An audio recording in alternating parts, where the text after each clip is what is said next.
আসসালামু আলাইকুম প্রিয় শিক্ষার্থী, সবাই কেমন আছেন? আশা করছি অনেক ভালো আছেন, সুস্থ আছেন। প্রিয় শিক্ষার্থী, যদি কেমন হয় একটা ক্লাস থেকে 2 থেকে 3 মার্ক বা তারও বেশি কমন থাকে, কেমন হয় বিষয়টা? হ্যাঁ প্রিয় শিক্ষার্থী, টপিক ভিত্তিক ক্লাসের আমাদের আজকের অংশ রয়েছে বাংলা। টোটাল ওভারঅল মিলে আজকের ক্লাসটি সাজানো হয়েছে। আর আমরা আশা করি খুবই গুরুত্বপূর্ণ প্রশ্নগুলো যুক্ত করা হয়েছে আমাদের আজকের এই ক্লাসটিতে। আপনারা যদি পুরো ক্লাসটা করেন, আমরা অনায়াসে বলতে পারি শিক্ষক নিবন্ধন পরীক্ষা তো বটেই, অন্যান্য সকল ধরনের পরীক্ষাতে আমাদের এই একটা ক্লাস থেকেই ন্যূনতম 2 থেকে 3টি প্রশ্ন কিন্তু আপনারা কমন পাবেন ইনশাল্লাহ। আর আমাদের আজকের এই প্রশ্নটি অবশ্যই আমরা পিডিএফ আকারে দেওয়ার চেষ্টা করব। আমরা আমাদের আজকের এই ক্লাসটির পিডিএফ আমাদের ডেসক্রিপশনে তো দেওয়া থাকবেই, সাথে আমাদের ফেসবুক পেজে যারা এখনো যুক্ত হননি, আমাদের ফেসবুক পেজেও যুক্ত হবেন। এখন থেকে নিয়মিত আমাদের ক্লাসগুলো ফেসবুক পেজেও কিন্তু দেওয়া হচ্ছে। তো আর দেরি নয়, শুরু করছি আমাদের আজকের ভেরি ভেরি ইম্পর্ট্যান্ট বাংলার এই ক্লাসটি। শুরুতেই আমাদের যে প্রশ্নটা রাখা হয়েছে, যে প্রশ্নটি এখানে আমাদের বলা হয়েছে যে যৌগিক বাক্যের অন্যতম গুণ কি। এখানে যৌগিক বাক্যের অন্যতম গুণ হলো দুটি সরল বাক্যের সাহায্যে কিন্তু গঠন করতে হবে। তার মানে এখানে সঠিক উত্তরটি হবে দুটি সরল বাক্যের সাহায্যে বাক্য গঠন। কোন শব্দ গঠনে বাংলা উপসর্গ ব্যবহার করা হয়েছে? এখানে দেখেন পরা, অভি, পরি, অনা। তার মানে এর মধ্যে অনা কথাটা হচ্ছে বা উপসর্গটা হচ্ছে বাংলা। তার মানে অনাবৃষ্টি এটি কিন্তু একটি বাংলা উপসর্গ হিসেবে রয়েছে। পরবর্তীতে আমাদের যেটি রয়েছে কোনটি সাধিত শব্দ নয়। এই প্রশ্নটা একটু ভিন্নভাবে আসতে পারে যে কোনটি মৌলিক শব্দ, আবার কোনটি সাধিত শব্দ নয়, দুটি একই কথা। তাহলে এখানে মৌলিক শব্দ কোনটি? গোলাপ। তাহলে এটি হবে রাইট অ্যান্সার। নিচের কোনটি ধ্বনি পরিবর্তনের উদাহরণ নয়? ধ্বনি পরিবর্তন মোস্ট ইম্পর্ট্যান্ট একটা টপিকস যে কোনো ধরনের পরীক্ষায়। তাহলে এখানে অপিনিহিতি, অভিশ্রুতি, ধ্বনি বিপর্যয় তিনটেই কিন্তু ধ্বনি পরিবর্তন, কিন্তু প্রাতিপাদিক এটি কিন্তু ধ্বনি পরিবর্তনের উদাহরণ নয়। কুঞ্জর শব্দের অর্থ কি? আপনারা যারা আমাদের সাজেশনটা নিয়েছেন, আমি একটু বলে রাখি, তাদের সেই সাজেশনে আমাদের এই উত্তরটা কিন্তু সঠিক উত্তর দেওয়া নেই। সঠিক উত্তরটি হবে হস্তি বা হাতি। আর 19তম শিক্ষক নিবন্ধনের জন্য স্পেশাল শর্ট সাজেশন আপনারা এখনও যারা সংগ্রহ করেন নাই, অবশ্যই আমাদের ডেসক্রিপশন এবং স্লাইডে দেওয়া যে হোয়াটসঅ্যাপ নাম্বার সেখানে যোগাযোগ করে অবশ্যই খুব দ্রুত সাজেশনটি সংগ্রহ করবেন। আমরা শতভাগ নিশ্চয়তা দিতে পারি যে আমাদের এই একটা সাজেশন পড়লে প্রিলিমিনারি পাস করবেন আপনারা ইনশাআল্লাহ। বাক্যের অপরিহার্য অঙ্গ কোনটি? যেমন যে কোনো জিনিসের একটা মেন থিম থাকে, যেমন এখানে বাক্য গঠনের অপরিহার্য অঙ্গ কোনটি ছাড়া বাক্য গঠন হবে না? যেমন ক্রিয়া, ক্রিয়া ছাড়া বাক্য গঠন হওয়া কখনো সম্ভব নয়। যেমন আমি কি, তারপর আর কিছু নাই, তার মানে কি কিছুই নাই। আমি যাই, এই যাওয়াটাই হচ্ছে ক্রিয়া, তার মানে এটি কিন্তু একটি অপরিহার্য উপাদান বা অঙ্গ। কোন বানানটি শুদ্ধ? ন্যূনতম। ন্যূনতম বানানটা বেশিরভাগ স্টুডেন্টের ভুল হয়ে যায়। এখানে ন্যূনতম বানানটা হবে নয়ে জফালা দুর্ঘুকার, তার সাথেই কিন্তু এখানে জফালাটার সাথেই কিন্তু হবে, এই জিনিসটা মনে রাখবেন। তাহলে সি নাম্বারটা একটু খেয়াল করবেন, ন্যূনতম। দেবরের স্ত্রীবাচক শব্দ কোনটি? দেবরের স্ত্রীবাচক শব্দ কিন্তু আবার দুইটা হয়ে থাকে, তবে এখানে যেটা রয়েছে সেটি হবে যা। নষ্ট হওয়ার স্বভাব এক কথায় কি বলে? নষ্ট হওয়ার স্বভাব যার তাকে বলা হয় নশ্বর। কোনটি তৎসম শব্দ? তৎসম শব্দ একটুখানি কঠিনভাবে উচ্চারিত হয়, যেমন এখানে ধর্ম রয়েছে, রেফ বা রয়ের ব্যবহারটা বেশি থাকবে। কোনটি রূপক কর্মধারয় সমাসের উদাহরণ? রূপক কর্মধারয় সমাসের উদাহরণ যেটা আমাদের প্রদত্ত অপশনগুলোর মধ্যে রয়েছে, এখানে আমাদের দেখতে হবে যে মন, রূপ, মাঝি, এটাই হচ্ছে রূপক কর্মধারয় সমাস। লঙ্কা ও বাটা, আচ্ছা লঙ্কা বাটা, তাহলে লঙ্কা বাটার সঠিক ব্যাস বাক্য বলা হয়েছে, তাহলে বাটা যে লঙ্কা বা মরিচ যেটাই হোক, বাটা যে লঙ্কা, এটাই হবে সঠিক উত্তর। সর্প শব্দের সমার্থক শব্দ নয় কোনটি? তার মানে সর্প মানে কি এটা তো জানতে হবে। সর্প মানে সাপ, তাহলে সাপ তো নিশ্চয়ই হবে। এহি, এহি তো সর্পের সাথে যায় না, তার মানে আমার এটাই হবে রাইট অ্যান্সার। কারণ বায়ুবোগ বা হরি এটাও কিন্তু সাপ। হরি, সাপ এবং ব্যাং দুই অর্থেই কিন্তু ব্যবহার করা যায়। আটপৌরে শব্দের অর্থটা কি? এই প্রশ্নটার জন্য আমি আমার মাকে মনে করতে চাই। শুধু আমার মা না, পৃথিবীর সব মাগুলোই কিন্তু মা বাবার কথা মনে করতে হয় এখানে, যে তারা সব সময় এই যে আটপৌরে অর্থাৎ সব সময় পড়ার উপযোগী যা, এটাই হচ্ছে। আমাদের মায়েরা কিন্তু বা আমাদের মা বাবারা আমাদের মতো সন্তানদের মুখে হাসি ফোটানোর জন্য সর্বদা চেষ্টা করে। তারা একটা শাড়ি কাপড় দিয়ে, একটা কাপড় দিয়েই তারা কিন্তু পুরো বছর পার করে। এই কষ্টগুলো আসলে আমাদের মতো সন্তানদের মানুষ করার জন্য। তো আমরা অবশ্যই চাইবো, আমরা যারা ক্লাসগুলো দেখছি, অবশ্যই আমরা আমাদের বাবা মার মুখে হাসি ফোটানোর জন্য হলেও, আমরা কষ্ট করে হলেও, পরিশ্রম করে হলেও একটা ভালো একটা পজিশনে যাব। সেটা চাকরি পেতেই হবে বিষয়টা এমন নয়, অন্য যে কোনোভাবেও কিন্তু আমরা আমার মা বাবাকে ভালো রাখতে পারি। পৃথিবীর সকল মা বাবাকে সালাম, এবং পৃথিবীর সকল মা বাবা অনেক ভালো থাকুন, সুস্থ থাকুন, এই আশাটা, এই দোয়াটা সব সময় সবার জন্য, সকল মা বাবার জন্য। 15 নম্বরে যেটা রয়েছে, প্রাচীন বাংলা সাহিত্যের একমাত্র নিদর্শন। যখন প্রাচীন বাংলা সাহিত্য বলা হবে তখন বলা হবে চর্যাপদ, আর যখন মধ্যযুগ কথা উল্লেখ থাকবে তখন হবে সেটি শ্রীকৃষ্ণ কীর্তন। নিরামিষ, এই নিরামিষ এটি কোন সমাস? তাহলে এখানে সমাস থেকে যখন এটাকে নিতে হবে অব্যয়ীভাব সমাস রূপে রয়েছে। বাংলা ভাষায় কয়টি যৌগিক স্বরবর্ণ রয়েছে? এখানে স্বরবর্ণ কথাটা উল্লেখ রয়েছে, তাহলে যৌগিক স্বরবর্ণ রয়েছে মাত্র 2টি। সাপের খোলসকে এক কথায় কি বলা হয়? সাপের খোলসকে এক কথায় বলা হবে নির্মুখ। রাজপথ, এর ব্যাসবাক্য কোনটি হবে? রাজপথ মানে কি? পথের রাজা, সেটাই তো রাজপথ, তাই না? তার মানে পথের রাজা রাজপথ। শুদ্ধ বানান কোনটি? শিহরণ, এটি কিন্তু বেশ কয়েকবার আসে একটি প্রশ্ন। শিহরণ বানানটা অবশ্যই দন্তন্য থাকবে, হ্রস্ব ইকার ব্যবহার হবে, যেটা বি নম্বরে রয়েছে। যা দমন করা যায় না, এক কথায় প্রকাশ করা, শেষে না কথা যুক্ত রয়েছে, যা দমন করা যায় না, তার মানে অদম্য, এখানে অদম্যটা হবে সঠিক উত্তর। মুখ্য শব্দের বিপরীতার্থক শব্দ কোনটি? মুখ্য শব্দের বিপরীতার্থক শব্দ হবে গৌণ, মানে যেটা সাধারণভাবে প্রয়োজন। বাঘে মহিষে এক ঘাটে জল খায়, এখানে বাঘে মহিষে কোন কারক, আচ্ছা কোন ধরনের কর্তা হবে?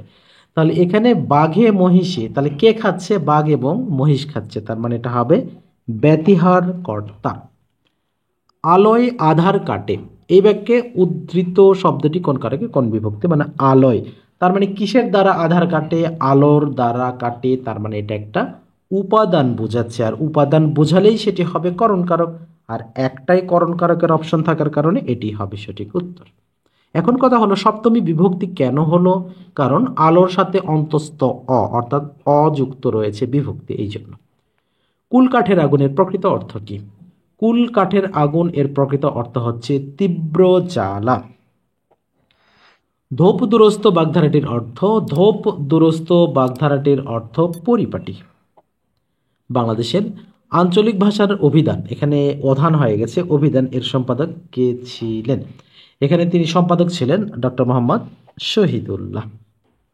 অন্ধকার দেখা বাগধারাটির সঠিক অর্থ কি হবে? এটা কিন্তু খুবই গুরুত্বপূর্ণ একটি প্রশ্ন। এই প্রশ্নের উত্তরটি আপনাদের জন্য ছোট্ট একটা কাজ দিয়ে রাখলাম, আপনারা অবশ্যই, আর আজকের ভিডিওটি সবচেয়ে বেশি আপনাদের কিন্তু শেয়ার করে দিতে হবে, প্লিজ অবশ্যই বেশি বেশি শেয়ার করবেন। আমাদের গতকালের যে ভিডিওতে আপনারা যারা কমেন্ট করেছেন, অনেক শিক্ষার্থী কমেন্ট করেছেন, স্পেশালি যারা গুরুত্বপূর্ণ কমেন্ট করেছেন তাদেরটা যদি আমরা না পড়ি, তাহলে এখানে আমাদের যেটা বলা হয়েছে ব্যাখ্যা সহ ন্যারেশনের একটা ক্লাস চেয়েছেন সুমি সুলতানা। অবশ্যই আমরা প্রত্যেকটা টপিক ভিত্তিক ক্লাস দেওয়ার চেষ্টা করব ইনশাআল্লাহ। এরপরে যেটা রয়েছে, স্যার আমরা যারা শীট নিয়েছি তাদের জন্য শীটের জন্য আলাদা ভিডিও নেওয়া যায় কিনা বলেছেন মোমিনুল ইসলাম। হ্যাঁ অবশ্যই, গণিত অংশের ক্লাস কিন্তু অবশ্যই নেওয়া হবে ইনশাআল্লাহ। গ্রামীণ ব্যাংকের মডেল টেস্ট অবশ্যই দেওয়া হবে, তবে কিছুদিন দেরি হবে। রেখা রায় লিখেছেন, স্যার আপনাকে অনেক ধন্যবাদ, আমার একটি কনফিউজ আছে, যে ক্লিয়ার করে দেবেন। আচ্ছা, he was absent from last week, he was absent since last week, কোনটা রাইট? আচ্ছা, এখানে he was absent last week, এখানে একটা আছে লাস্ট উইক, একটা আছে সিন্স লাস্ট উইক, একটা ফ্রম একটা সিন্স। এখানে কথা হলো যে সে গত এক সপ্তাহ ধরে বা গত এক সপ্তাহ ধরে অনুপস্থিত রয়েছে, তাহলে এখানে সিন্স ব্যবহার করাটাই অ্যাপ্রোপ্রিয়েট হবে, অর্থাৎ he was absent since last week, এটাই হচ্ছে রাইট অ্যান্সার। যদি এখানে ফ্রম ব্যবহার করি তাহলে লাস্ট উইক না হয়ে এখানে লাস্ট মিটিং যদি থাকতো তাহলে সেখানে ফ্রম হতো। আমি মনে হয় বিষয়টা বুঝাতে পেরেছি। He was absent from last meeting, এটা ঠিক, লাস্ট উইকটা ভুল। আবার he was absent since last week, এটা আবার সঠিক। আশা করছি বিষয়টা বুঝতে পেরেছেন। এবার নরসিংদী রয়েছেন মাহাদি, আচ্ছা মেহেদি আহমেদ, আচ্ছা ভিডিও দিবেন রেগুলার, জাকারিয়া বলেছেন অবশ্যই দেওয়া হবে ইনশাল্লাহ। মেহেদি হাসান রমন ফরিদপুর থেকে, গাজীপুর থেকে রয়েছেন। পরেশচন্দ্র মুন্নিধর কিশোরগঞ্জ থেকে, সাতক্ষীরা থেকে লিখেছেন আনারুল ইসলাম, ঝিনাইদহ থেকে রাজু আহমেদ, জনি, তামিম কুষ্টিয়া ভেড়ামারা থেকে, ইস্টার জাহান পপি গাইবান্ধা থেকে। দেখছেন পপি, আপনার কাছে রিকোয়েস্ট থাকলো, আপনার তো গাইবান্ধার মানুষ, অবশ্যই আমাদের কিন্তু এই যে গাইবান্ধার স্পেশাল যে রসমালাই, এটা কিন্তু খাওয়ানো উচিত। হ্যাঁ, আপনারা এটা ঠিক করছেন না, একটু খাওয়ানো উচিত, স্যারদের খাওয়ানো দরকার।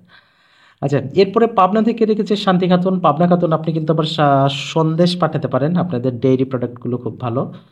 সুরাইয়া খাতুন লিখেছেন নাটোর থেকে, গাইবান্ধা থেকে হাসান, এছাড়াও লিখেছেন টপিক ভিত্তিক ক্লাস দেওয়ার জন্য ধমন তামিম লিখেছেন। আচ্ছা, তামান্না লিখেছেন। অনেক শিক্ষার্থী কিন্তু কমেন্ট করেছেন, সবাইকে অসংখ্য ধন্যবাদ আমাদের সাথে যুক্ত থাকার জন্য। বাংলা, খাঁটি বাংলায়, আচ্ছা খাঁটি বাংলা উপসর্গের সংখ্যা কতটি? আমি এই প্রশ্নটা বরাবরের মতোই একইভাবে দিয়ে থাকি যে বাঙালি একটু বেশি কথা বলে, খুব বেশি না কিন্তু একটু বেশি কথা বলে, যার জন্য এটা একটু বেশি হবে, অর্থাৎ 21টি হবে। আর যদি এখানে সংস্কৃত থাকতো তাহলে সেটা হয়ে যেত কতটি? 20টি। বিষয়টি ক্লিয়ার? ওকে। স্বরসংগতির উদাহরণ কোনটি? স্বরসংগতির উদাহরণ এখানে আমরা যদি বলি দেশি থেকে দিশি, একটার প্রভাবে আরেকটা পরিবর্তন হবে। যেমন দেশি, তাহলে এখানে হ্রস্বইকার রয়েছে, এখানেও একটা দীর্ঘইকার রয়েছে, এখানেও ই কথাটা যুক্ত হবে। তার মানে দেশি দিশি, এটাই হচ্ছে স্বরসংগতি। বিনীত শব্দের বিপরীতার্থক শব্দ কোনটি? বিনীত এর বিপরীতার্থক শব্দ হবে অবিনীত।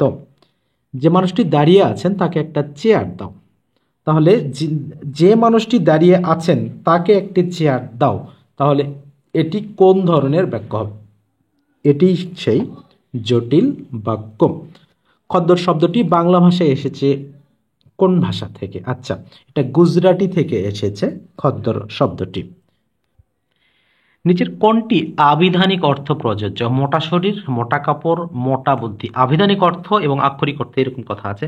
মোটা শরীর কোনো নাই, মোটা কাপড় সবগুলো। মোটা বুদ্ধি মানে কি? অল্প বুদ্ধি যাকে বলা হয়, যে বুদ্ধি ঠিক একটা কাজের নয়। তার মানে সবগুলোর ক্ষেত্রে মোটামুটি আবিধানিক অর্থ হয় মোটা কাপড়, মোটা বুদ্ধি, মোটা শরীর। তার মানে এখানে আমরা সঠিক উত্তরগুলো কিন্তু সবগুলোই করতে পারি। হাত চালাও বাগধারাটির অর্থ কি? হাত চালাও এখানে মানে তাড়াতাড়ি করতে বলা, তাহলে এখানে তাড়াতাড়ি হবে সঠিক উত্তর। ছোটবেলায় যেহেতু আমি গ্রামেই মানুষ হয়েছি ছোট থেকে, গ্রামে যখন বাবার সাথে হাটে যেতাম তখন বাবা বলতো হেঁটে যাও হেঁটে যাও, মানে হেঁটে যেতে বলতেছে। আমি বলি আমি তো হেঁটেই যাচ্ছি, কিন্তু আসলে তিনি হেঁটে যাওয়া বলতে দ্রুত যেতে বলছিলেন। সেম একই কথা, হাত চালাও কথা অর্থ তাড়াতাড়ি করা। শকুনি মামা, এই মামা কিন্তু সেই মামা না যে মামা খুবই কুচক্রী মানুষ, তাহলে শকুনি মামা হচ্ছে কুচক্রী মানুষ। ম্যাডামদের জন্য স্পেশাল প্রশ্ন, স্ত্রীবাচক সম্ভাষণের শেষে কোন ধরনের শব্দ বসে? তাহলে এখানে আশু কথাটা বসবে, কল্যাণী আশু, সুচরিতা সু, এই যে কথাটা আমাদের সনাতন ধর্মাবলম্বী যে সকল ভাই বোনেরা আছে তারা কিন্তু এই ধরনের তাদের যে নিমন্ত্রণ কার্ড থাকে সেখানে কিন্তু ওনারা বেশি ব্যবহার করে থাকেন, তারা বিষয়টা ভালো বুঝতে পারবেন যেহেতু সংস্কৃত ভাষা এগুলো। পাশাপাশি দুটি বর্ণ বা ধ্বনির মিলন, মিলন হলেই সন্ধি, আর সন্ধি হলেই সেখানে ভালো কিছু হবে। এ যে আমার চেনা লোক, এখানে চেনা কোন পদ? এ যে আমার চেনা লোক, তাহলে এখানে বিশেষণ হিসেবে ব্যবহার হয়েছে। পরিভাষা শব্দের অর্থ কি? পরিভাষা শব্দের অর্থটা হচ্ছে সংক্ষেপণ, মানে সংক্ষেপণ অর্থক। রাত্রির সমর্থক শব্দ কোনটি? যামিনী, নিশান্ত, তমসা, উষা। এখানে যামিনীটাকে আমরা বলি তো রাইট অ্যান্সার করতেই পারি। অনুরোধ পেয়েছে, আচ্ছা অনুরোধ প্রকাশ পেয়েছে কটাতে? সুরঞ্জনা, ওইখানে যেও না কো তুমি। হ্যাঁ, আপনারা কাউকে বলেছেন কখনো এরকম? আমাদের যে সকল ভাইরা রয়েছে নিশ্চয়ই বলেছেন হয়তোবা। নামটা সুরঞ্জনার জায়গায় হয়তোবা পরিবর্তন হলেও হতে পারে, বাট নিশ্চয়ই বলেছেন। ওকে, তাহলে এখানে সুরঞ্জনা, ওইখানে যেও না কো তুমি, এটা অনুরোধ বোঝাচ্ছে। পর্বত শব্দের সমার্থক শব্দ কোনটি? এই প্রশ্নগুলো খুব ভালোভাবে মনোযোগ দিবেন, কারণ এখানে ভুল হওয়ার সম্ভাবনাটা কি, পর্বত শব্দের সমার্থক শব্দ নয় কোনটি, আবার কোনটি, এইভাবে কথাটা থেকে থাকে।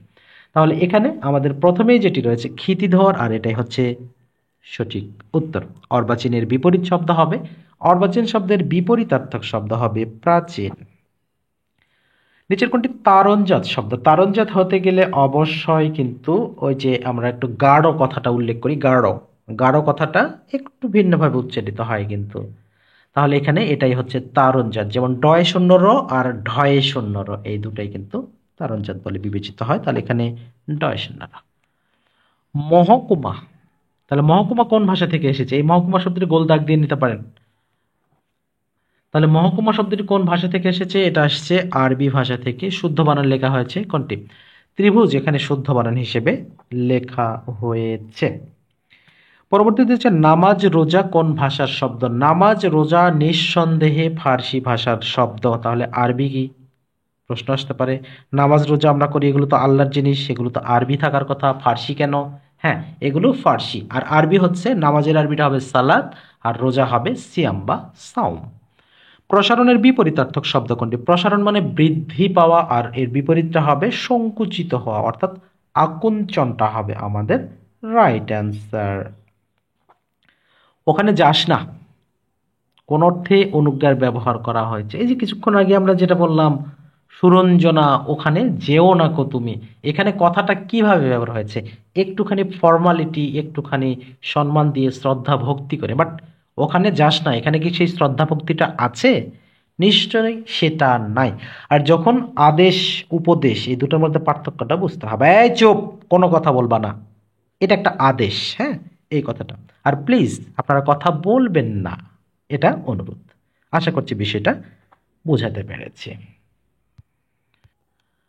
জুগুপ্সা শব্দটি কোন বাক্যের সংকুচিত রূপ? তাহলে এখানে সংকুচিত রূপ রয়েছে জুগুপ্সা।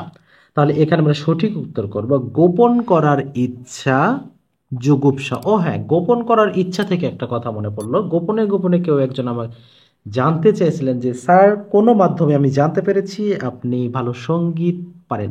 আমি জানি না আমি কতটুকু পারি, সঙ্গীত শোনার জন্য অনুরোধ করেছেন। তো আপনার জন্য জাস্ট দুইটা লাইন আমি চেষ্টা করি, যদি আমার কণ্ঠ কতটুকু ভালো আমি জানি না, আমি চেষ্টা করে দেখতে পারি। যাদের হৃদয়ে আছে আল্লাহর ভয়, তারা কভু পথ ভুলে যায় না।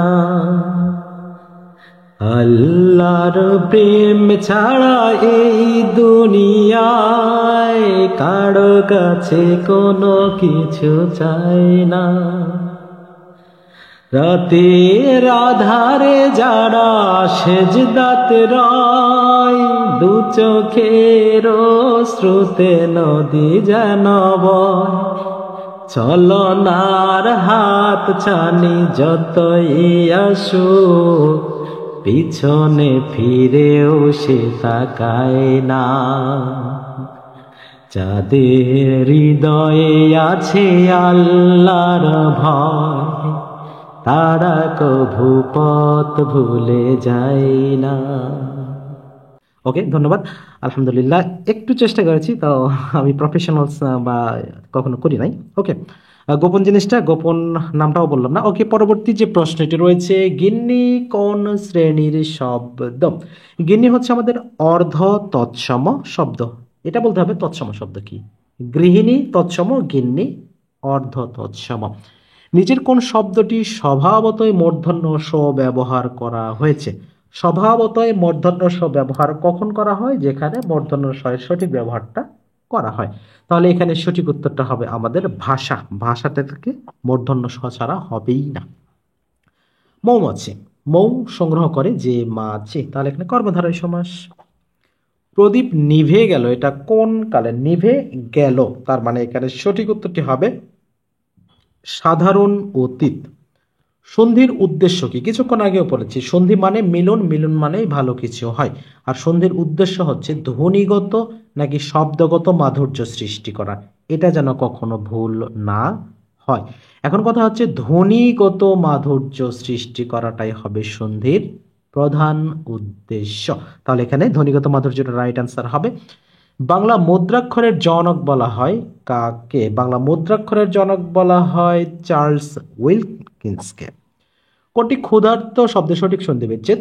ক্ষুধার্ত, শীতার্ত, তৃষ্ণার্ত এগুলো শেষে যদি আর্ত থাকে তখন আমাদের সন্ধি বিচ্ছেদ করার সময় শেষে ঋত যুক্ত হয়। তাহলে এখানে আমরা সঠিকটা কোনটা করব? এখানে ক্ষুধা যোগ রত বা ঋত। ওকে। বিভক্তি লোপ পায় কোন সমাসে? বিভক্তি কখন লোপ পায়? যখন সেটা তৎপুরুষ সমাস হয়ে যায়। আর যখন বিভক্তি যুক্ত থাকে তখন কি হয়? সেটি অলোক হয়ে যায়। নিচের কোনটি বিষমী ভবন এর উদাহরণ? বিষমী ভবনের উদাহরণ হচ্ছে লাল থেকে নাল, দুটি সমবর্ণের একটি পরিবর্তন হবে, এটি হচ্ছে বিষমী ভবন। কৃতবিদ্যা শব্দের ব্যাসবাক্য কোনটি? কৃতবিদ্যা যার নাকি কৃত যে বিদ্যা? এমন এক সময় মারামারি হয়ে যায়। আমার মনে আছে খুব সম্ভবত হবে 2018 সালে আমি কোনো একটা পরীক্ষা দিয়ে আসতেছিলাম, আমার ঠিক পিছনেই দুইজন শিক্ষার্থী এরকমটা করেছিল যে কোনটা হবে, কৃত যে বিদ্যা কৃতবিদ্যা যার। রীতিমতো দুই বন্ধুর মধ্যে মানে একটা ঝগড়া পর্যায়ে পড়ে। তাহলে এখানে সঠিক উত্তর হবে কৃতবিদ্যা যার। ডেকে ডেকে হয়রান হয়েছি, ডেকে ডেকে হয়রান হয়েছি এখানে পৌনঃপৌনিকতা মানে বারবার কথাটা বুঝাচ্ছে। নিজের কোনগুলো পরাশ্রয়ী বর্ণ? যেমন অনুস্বর রয়েছে, এই যেটা অনুস্বার, এটা বিসর্গ, এই দুটোই কিন্তু পরাশ্রয়ী বর্ণ। আরও একটি রয়েছে সেটা হচ্ছে চন্দ্রবিন্দু। এখন তার ধুলোমুঠো সোনামুঠো হচ্ছে, শূন্যস্থানে কি হবে? এখন তার ড্যাশ ধুলোমুঠো সোনামুঠো হচ্ছে, তার মানে নিশ্চয়ই তার ভালো সময় যাচ্ছে, ধুলো হাতে নিলেও সোনা হচ্ছে, কথাটা এটা বোঝাচ্ছে। তার মানে এখন তার একাদশে বৃহস্পতি, ধুলোমুঠো সোনামুঠো হচ্ছে মানে বোঝাচ্ছে সে যে কাজেই হাত দিচ্ছে সেই কাজে সে সফলতা পাচ্ছে। বাংলা গদ্যের জনক কাকে বলা হয়? বাংলা গদ্যের জনক বলা হবে আমাদের ঈশ্বরচন্দ্র বিদ্যাসাগরকে। আমাদের ঈশ্বর কথাটা আমি কিন্তু বললাম না, আমাদের ঈশ্বরচন্দ্র বিদ্যাসাগরকে বলতে যাচ্ছি। অদিতি শব্দের সমার্থক শব্দ নয় কোনটি? অদিতি শব্দের সমার্থক শব্দ, তার আগে জানতে হবে অদিতি শব্দের অর্থটা কি, রাইট? এভাবে জানতে হবে। অদিতি শব্দের অর্থটা পৃথিবী হতে পারে, ক্ষিতি হতে পারে, অবনী হতে পারে, ভূমি হতে পারে, ভূ হতে পারে, অনেক কিছু হতে পারে, অর্থাৎ পৃথিবী। তার মানে নীরটা হচ্ছে অদিতির সঠিক সমার্থক নয়। বীণার ধ্বনিকে কি বলা হয়? বীণার ধ্বনিকে বলা হয় নিক্কণ, অবশ্যই মূর্ধন্য ন হবে। কচুবনের কালাচাঁদ বাগধারাটির অর্থ কি? মোস্ট ধূর্ত ব্যক্তি বলা হবে, না খুবই চালাক, চালাকের উপরেও চালাক না, না আসলে তা না। কচুবনের কালাচাঁদ খুবই চালাক তার বিপরীত, অর্থাৎ অপদার্থ ব্যক্তি, একে যে কোনো কাজ হয় না, শুধু সারাদিন খায় আর ঘুরে বেড়ায়, রাইট? এই ধরনের কোনো কথা বলা হচ্ছে, তার মানে অপদার্থ। গোবাক্ষ থেকে গোযুক্ত অক্ষ, এটা কোন ধরনের সন্ধি? তাহলে এখানে একদম নিপাতনে সিদ্ধ সন্ধি। এ টু জেড কথাটি কোন অর্থে ব্যবহার করা হয়? এ টু জেড বলতে সম্পূর্ণ বোঝায়। ওকে, এ টু জেড মানে সম্পূর্ণ। তৎসম শব্দের ব্যবহার কোন রীতিতে বেশি হয়? এসেছেই তো মিস মানে যে সাধু রীতি, তৎসম তৎসম থেকে এসেছে সাধু রীতি, তার মানে সাধু রীতিতেই বেশি হওয়াটাই স্বাভাবিক না? সরব শব্দের স উপসর্গটি কি হিসেবে ব্যবহার করা হয়? এখানে সম্যক অর্থে কিন্তু ব্যবহার করা হবে, মানে সাথে, সঙ্গে, এরকম কথাটা। ঝিনুক থেকে মুক্তা মিলে, এখানে ঝিনুক কোন কারকে, কোন বিভক্তি? এই প্রশ্নের উত্তরটা অনেকে দিতে দ্বিধাদ্বন্দ্বে পারে, অপাদান হবে নাকি অধিকরণ হবে। কারণ ঝিনুক হইতে মুক্তা মেলে, ঝিনুক কোথায় থেকে মুক্তা মেলে? ঝিনুক হতে অধিকরণ কারক হতে পারে। আবার মুক্তা মেলে, তার মানে এখানে কোনটা করব? কনফিউশনের কোনো কারণ নেই। ঝিনুক হইতে মুক্তা মেলে মানে ঝিনুক নিচে উৎপন্ন হয়, আর উৎপন্ন হলে অপাদান কারক, এটা নিয়ে আর কোনো টেনশনের কোনো কারণ নেই। অপয়া শব্দটি কোন সমাস? অপয়া, তাহলে এটি হবে বহুব্রীহি সমাস। কারসাজি শব্দের কোন ভাষার উপসর্গ? তাহলে কারসাজি, এখানে কারটা কিন্তু আমাদের একটা উপসর্গ, আর এটা অবশ্যই হবে একটা ফার্সি উপসর্গ। কিছুক্ষণ আগে আমরা গিন্নি পড়েছি, এটি একটা অর্ধতৎসম, আর গৃহিণী, তাহলে এটা কি হবে? আর গৃহিণী হয়ে যাবে তখন এটা সংস্কৃত বা তৎসম, আর সংস্কৃত তৎসম একই কথা। বাবা কোন ভাষা থেকে এসেছে? বাবা শব্দটি এসেছে তুর্কি শব্দ থেকে। এখান থেকে আরেকটা প্রশ্ন, লুঙ্গি ফঙ্গি, এই দুটা বর্মী শব্দ, মনে রাখবেন। 18 আনা বাগধারাটির অর্থ কি? বাবা, এটা দিয়েছে। আচ্ছা, তাহলে এখানে 18 আনা বাগধারাটির অর্থ বেশি বাড়াবাড়ি করা। কথা বলি না, বেশি বাড়াবাড়ি করিবি না। ওকে, নিচের কোনটিতে উপসর্গ যুক্ত হয়েছে? গ্রহ, উপগ্রহ, তারা, চন্দ্র গ্রহণ। যেমন এখানে আমরা যদি গ্রহর সাথে উপগ্রহ দেখি, উপকথাটা এখানে উপসর্গ হিসেবে ব্যবহার হয়েছে। দুশ্চরিত্র সন্ধিবিচ্ছেদ কোনটি? দুশ্চরিত্র সন্ধিবিচ্ছেদ হবে দু বিসর্গ চরিত্র। ওকে, নিচের কোনটি সঠিক বানান নয়? অপরাহ্ন, মধ্যাহ্ন, সায়াহ্ন। এখানে ঝামেলা কি দেখেন, অপরাহ্ন, সায়াহ্ন, মধ্যাহ্ন। এখানে র কথাটা যখনই থাকবে তখনই নটা নিচে যাবে। তাহলে এখানে সঠিক বানান নয় কোনটি? একটাও তো সঠিক দেখতেছি না। আচ্ছা, একটু কনফার্ম করো তো এটা। তাহলে এটা মনে রাখার সবচেয়ে সহজ কথাটা যে এখানে দেখেন এই হয় এর সাথে সবগুলো এরকম রয়েছে। তো এখানে যেমন আমরা বলি কি কি হয়, অপরাহ্ন হয়, পূর্বাহ্ন, পরাহ্ন, তারপরে মধ্যাহ্ন, এরকম হয়। যখনই দেখবেন র কথাটা আছে তখন হয়ের নিচে ন যাবে, অপরাহ্ন, পূর্বাহ্ন এগুলো নিচে যাবে। এখানে মধ্যাহ্নটাও ঠিক রয়েছে, সায়াহ্নটাও কিন্তু ঠিক রয়েছে। যদি এখানে যেহেতু বলা রয়েছে যে নিচের কোনটি সঠিক বানান নয়, যেহেতু মধ্যাহ্ন, সায়াহ্ন ঠিক রয়েছে, তাহলে অপরাহ্ন বানানটা কিন্তু ভুল হিসেবে রয়েছে, তার মানে সঠিক নয়। গ্রিক শব্দ কোনটি? তাহলে এখানে আমরা যদি গ্রিক শব্দ বের করতে চাই তাহলে সঠিক উত্তরটা কোনটি হবে? আমরা একটু আগেও কিন্তু এই ধরনের প্রশ্ন পড়েছিলাম যে দাম, দামটা হচ্ছে গ্রিক শব্দ। ভিন্নার্থক স্ত্রীবাচক কোনটি? ভিন্নার্থক স্ত্রীবাচক নাটিকা রয়েছে, পুস্তিকা রয়েছে, বনানী রয়েছে। তাহলে এখানে কোনটা অ্যান্সার করব? এখানে বনানীটা হচ্ছে ভিন্নার্থক স্ত্রীবাচক। ইঁদুর কপালে, এটা আমরা সবাই জানি, নিতান্তই মন্দভাগ্য। আর ভর্ৎসনা শব্দের বিপরীতার্থক শব্দ কোনটি? ভর্ৎসনা, এটি যদি আমরা সঠিক উত্তর করতে যাই তাহলে করতে হবে কি? প্রশংসা করা। মুক্তিযুদ্ধ ভিত্তিক উপন্যাস কোনটি? আমাদের এখানে প্রদত্ত অপশনগুলোর মধ্যে মুক্তিযুদ্ধ ভিত্তিক উপন্যাস রয়েছে রাইফেল, রুটি, আওরাত। যা পূর্বে দেখা যায়নি তাকে এক কথায় কি বলা হবে? যা পূর্বে দেখা যায়নি তা হবে অদৃষ্ট পূর্ব। ভিডিওর এই পর্যায়ে আরও একবার বলে দিই, যারা 19তম শিক্ষক নিবন্ধনের স্পেশাল এক্সক্লুসিভ শর্ট সাজেশনটি এখনও অর্ডার করেননি, অবশ্যই আমাদের ডেসক্রিপশন এবং স্লাইডে দেওয়া নাম্বারে যোগাযোগ করে অবশ্যই এটি কিনে নিয়ে নেবেন খুব দ্রুত। মানবদেহে শব্দ উৎপাদনকারী কে? এখানে বাকযন্ত্র অথবা ষড়যন্ত্র হতে পারে। এখানে যেহেতু আমাদের বাকযন্ত্র কথাটা নাই, তাই আমরা ষড়যন্ত্র কিন্তু অ্যান্সারটা করব। ভালো করে দেখবেন, ষড়যন্ত্র, ষড়যন্ত্র কিন্তু না। হ্যাঁ, এটা খুব একটা ভালো জিনিস না। সর্বনাশ বোঝাতে কোন বাগধারাটি প্রযোজ্য? এটা হচ্ছে সর্বনাশ বোঝাতে আমরা সাধারণত ঘুঘু চড়ানো বলে থাকি বা ভরাডুবি। ভরাডুবিও কারো সর্বনাশ হয়, কারো ভিটেই ঘুঘু চড়ানো সেটাও হয়, তবে ভরাডুবি বা এই জাতীয় জিনিসগুলো কখনোই কিন্তু ভালো নয়। কৌমুদী শব্দের প্রতিশব্দ কি? কৌমুদী শব্দের প্রতিশব্দ হবে জ্যোৎস্না। শিকড় শব্দের অর্থ কি? শিকড় শব্দের অর্থটা ভালো করে দেখবেন, বানানটা কি রয়েছে। এই শিকড় শব্দের অর্থটা হচ্ছে জলকণা। যে নারীর হাসি পবিত্র তাকে কি বলে? ভালো করে বুঝবেন কি রয়েছে। যে নারীর হাসি সুন্দর, আর এখানে রয়েছে পবিত্র। যেটাই হোক না কেন, সুচিস্মিতা বানানটা কিন্তু একটু ভালো করে দেখে নেবেন। তালব্য সহসু, চয় রসইকার, দন্ত শয় মহেশইকার, তয় আকার, সুচিস্মিতা। কোনটি অপপ্রয়োগের উদাহরণ? যেমন একক, একত্রিত। একত্রিতটা অপপ্রয়োগ, কারণ একত্র হচ্ছে সঠিক। মাথা ব্যথা শব্দটি কোন অর্থে ব্যবহার হয়েছে? আচ্ছা, মাথা ব্যথা, এ নিয়ে তোমার মাথা ব্যথা করার প্রয়োজন নাই, বা এই বিষয়ে আমার কোনো মাথা ব্যথা নাই। তার মানে কি? এখানে আগ্রহের অভাব দেখাচ্ছে, তার মানে আগ্রহ। অকশন, কিছুদিন আগে আমাদের আইপিএল, যদিও আইপিএল এর কথাটা না বলে আমরা হয়তো বিপিএল এর কথাটা বলতে পারতাম, যে অকশন হয়, নিলাম হয়, তাহলে এখানে সঠিক উত্তরটা কোনটি হবে? এটি অবশ্যই অকশনটা আমরা কি বলবো? এখানে আমাদের সঠিক উত্তরটা করতে হবে নিলাম। অনেকের মধ্যে এক, এক কথায় প্রকাশ করলে কি হবে? দুইয়ের মধ্যে এক আর অনেকের মধ্যে এক, দুই ধরনের প্রশ্ন এখানে হয়ে থাকে। অনেকের মধ্যে এক হলে অন্যতম, আর দুইয়ের মধ্যে এক হলে অন্যতর। সাধু ভাষায় এখানে আমাদের যেটা রয়েছে যে সাধু ভাষায় কোন শব্দের প্রাধান্য বেশি? আমরা কিছুক্ষণ আগে পড়েছি যে তৎসম শব্দ কোথা থেকে এসেছে? তৎসম শব্দ থেকে সৃষ্টি হয়েছে সাধু ভাষা, তার মানে সাধু ভাষায় কিন্তু তৎসম শব্দের প্রাধান্যটা বেশি হবে, তার মানে তৎসম শব্দটা এখানে সঠিক উত্তর।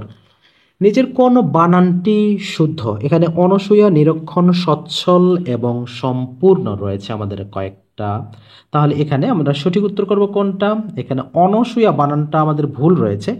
নিরীক্ষণ বানানটা যদি আমরা একটু দেখি তাহলে এটিও ভুল রয়েছে। আচ্ছা, নিরীক্ষণ বানানটা ঠিক রয়েছে, হ্যাঁ, তার মানে এটি হবে রাইট অ্যান্সার।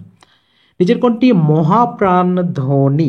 মহাপ্রাণ ধ্বনিটা আমাদের বর্গের কোনটা হতে হবে? দ্বিতীয় বর্ণ হতে হবে, অর্থাৎ প, ফ, ব।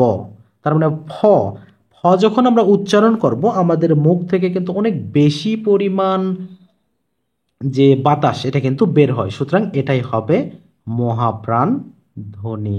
আশা করছি বিষয়টা বুঝতে পেরেছেন। এরপরে আমাদের যেটা রয়েছে সন্ধি ঘটিত শুদ্ধ শব্দ কোনটি? সন্ধি ঘটিত আচ্ছা, শুদ্ধ শব্দ এখানে আমাদের প্রদত্ত অপশনগুলোর মধ্যে না, এটা আপনাদের জন্য কাজ দিয়ে দিই কিনা।